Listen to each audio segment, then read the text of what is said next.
प्रणाम। एक बार पुनः स्वागत है आप सभी जनों का इस सत्र में, इस श्रृंखला में ऋषि मुनियों के जीवन परिचय कार्य की। आज जिस ऋषि के विषय में हम चर्चा करेंगे उनका कार्य बहुत ही विस्तृत है। जी हाँ, हम महर्षि वेदव्यास, जिसके अन्य प्रचलित नाम है कृष्णद्वैपायन और बादरायण ऋषि। जी हाँ, तीनों नाम एक ही व्यक्ति विशेष के हैं।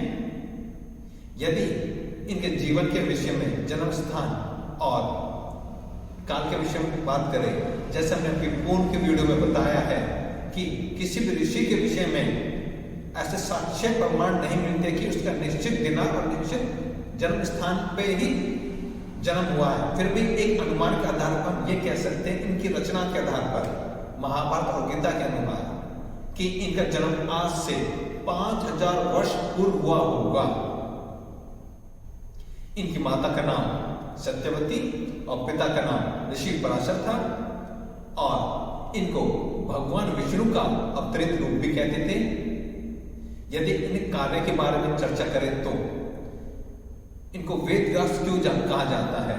क्योंकि इन्होंने वेदों को संकलित कर अपने 4 शिष्य पैल, जैमिनी, वैशंपायन और सुमंतु को ऋग्वेद, सामवेद, यजुर्वेद, अथर्ववेद का ज्ञान दिया था।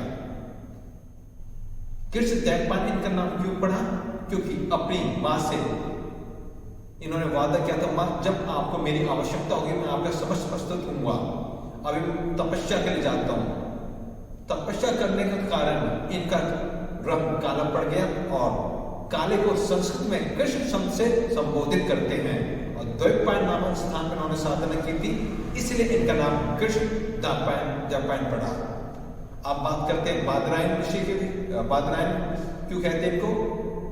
क्योंकि इन्होंने ब्रह्मसूत्र और या कहे उत्तर मीमांसा, जो आज विश्व में वेदांत दर्शन नाम से प्रचलित है, जो भारतीय वैदिक दर्शनों में अंतिम दर्शन है, इनकी देन है।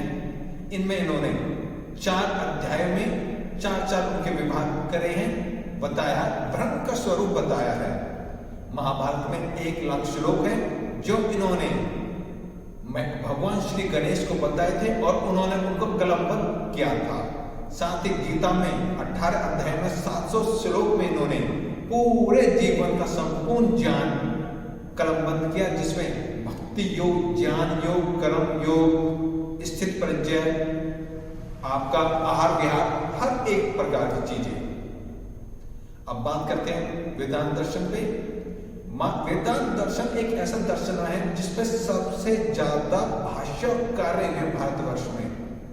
चाहे आदि गुरु श्री शंकराचार्य, रामानुजाचार्य, माधवाचार्य या निम्बकाचार्य जी का नाम लिया जाए तो सबने अपने अपने अनुसार उसकी व्याख्या करी है ब्रह्म की, और लोग प्राय ये भूल गए हैं जो इसका मुख्य जो वेदांत दर्शन है, ब्रह्मसूत्र है, वो बादरायण कृष्णद्वैपायन जी द्वारा दिया गया है, ना कि श्री आदि गुरु शंकराचार्य जी द्वारा।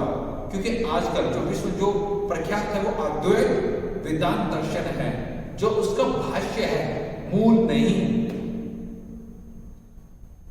ब्रह्मसूत्र में उन्होंने ब्रह्म के विषय में बताया, जो उनका पहला ही सूत्र है, अर्थात तो ब्रह्म जिज्ञासा, अर्थात अब ब्रह्म को जानने की जिज्ञासा प्रारंभ होती है। फिर दूसरे सूत्र में, दूसरे से 15-16 सूत्र में उन्होंने ब्रह्म के स्वरूप के विषय में बताया है। सच्चित आनंद स्वरूप है उसका। सत, चित और आनंद, इन तीनों को विभाजित करके उनके अर्थ बताए हैं। इन्होंने वेदांत, जैसे हमने अपने पहले ही बताया कि इन्होंने वेदों को संकलित करके बताया।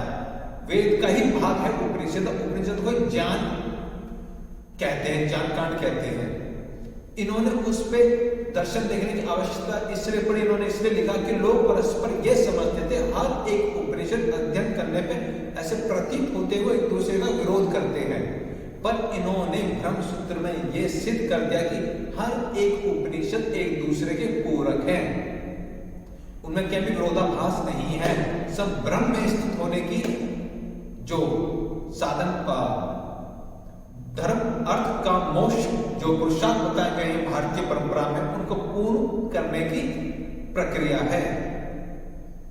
आज के इस सत्र में इतना ही। फिर मिलते हैं आपसे अगले सत्र में एक नए ऋषि के जीवन परिचय को लेकर। तब तक के लिए नमस्कार, धन्यवाद।